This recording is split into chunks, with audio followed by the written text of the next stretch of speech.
Hello darlings, and welcome back to my channel. It is about that time again for another episode of Scent Talk, where I discuss my weekly fragrances, how they performed, and overall if I'm going to keep them in my collection. So without further ado, let's get into episode 21 of Scent Talk.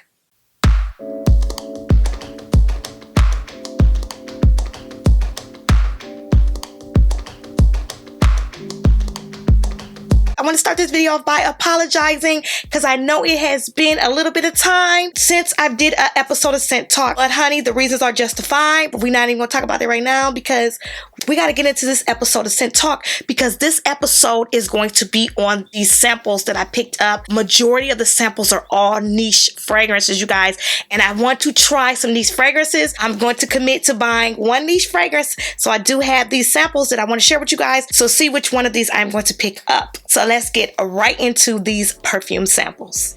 Okay, and this first sample is from the House of Bond number 9, and this is Madison Square Park, and it does come in this cute little bonbon style candy wrapper. And this is my first time actually smelling this Madison Square Park. I have smelled Nolita, and I did feature that on my Instagram. So if you're not following me on Instagram, be sure to follow me on Instagram because I am featuring a lot of things that I'm picking up, what I'm sampling, what I'm wearing. So it's almost like if you're missing me on YouTube, honey, be sure to follow me on Instagram because I am displaying a lot of things on Instagram. So let's get right into the spray of this Madison Square Park. Only one spray is what I'm gonna spray.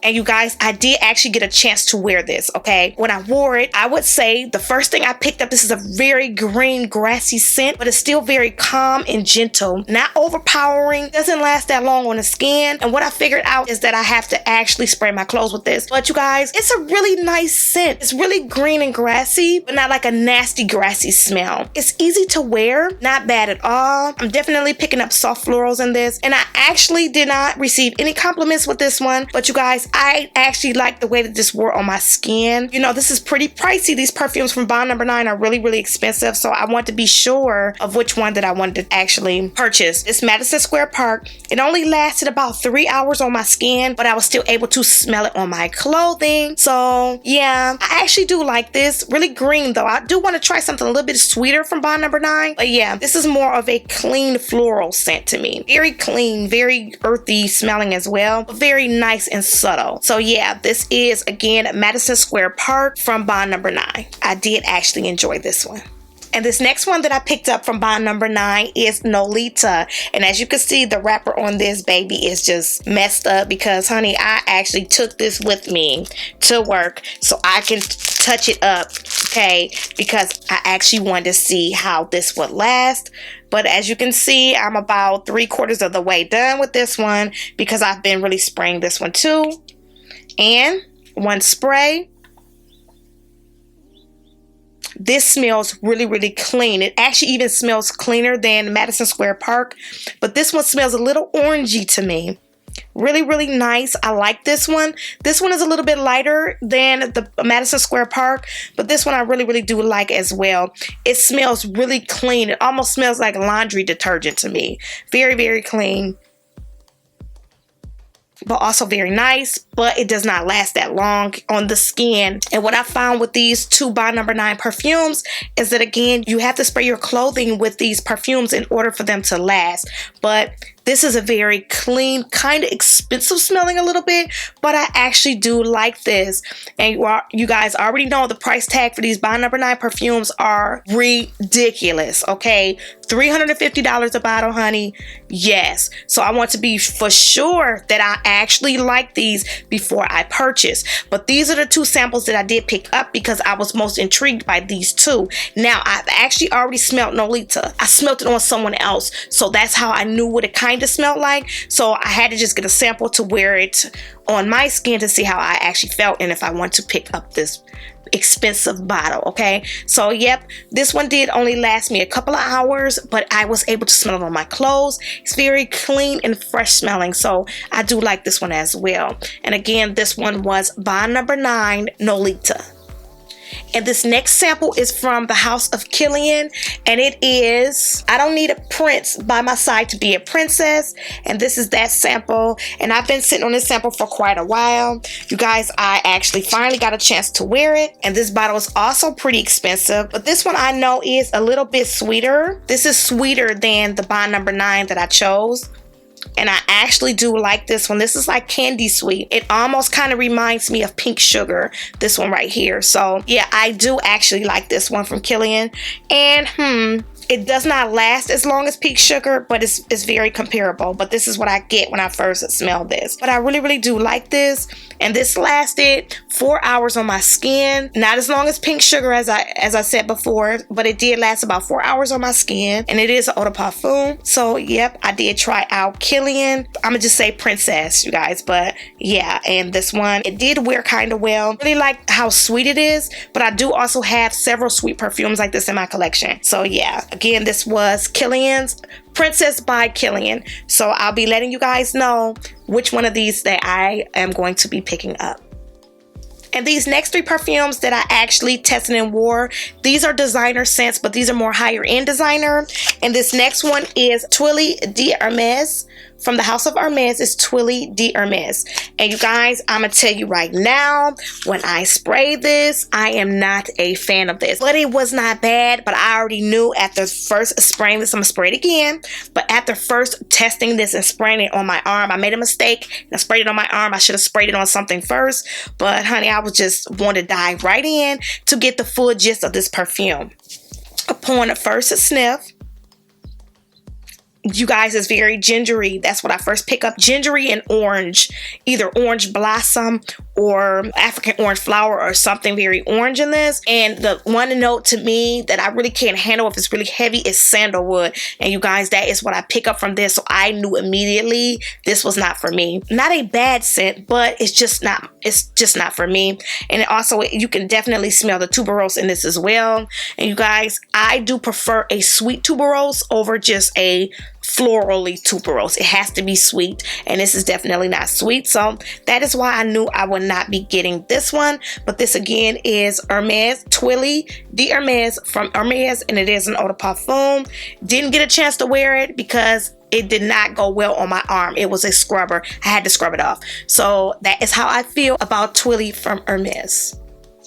And these last 2 I was so excited about, you guys. I've been wanting to get my hands on these, and I finally got some samples. And the first one is a Tiffany & Co.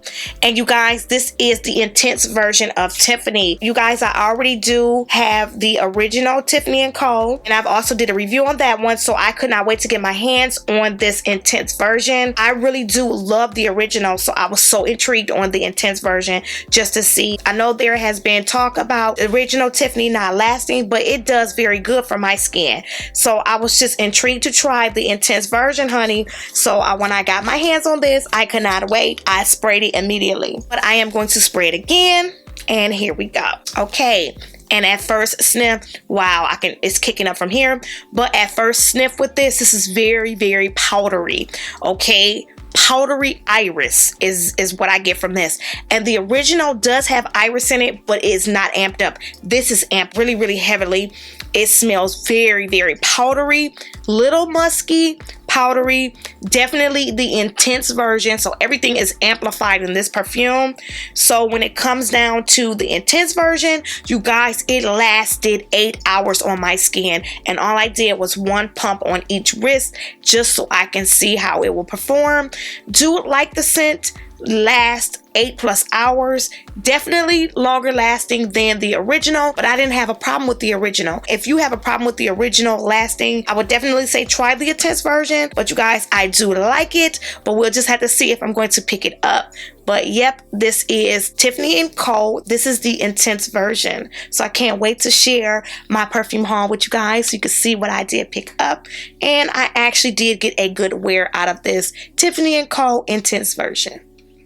And last but not least, this one is from the House of Burberry, and it is Burberry Her. You guys, I tried this when I went in Dillard's to pick up one of these fragrances I'm going to show you guys in my perfume haul, and I got a sample of this, and I'm so glad that I did because, honey, I'm going to tell you right now, this Burberry Her is very, very pretty. I actually really, really like this. Guys, this is so pretty. It's sweet, and it's musky. I really, really like this one. So I'm almost positive I'm going to be buying this one, but I did wear this sample and it lasts all day long. And that is one thing about Burberry fragrances. They do usually last.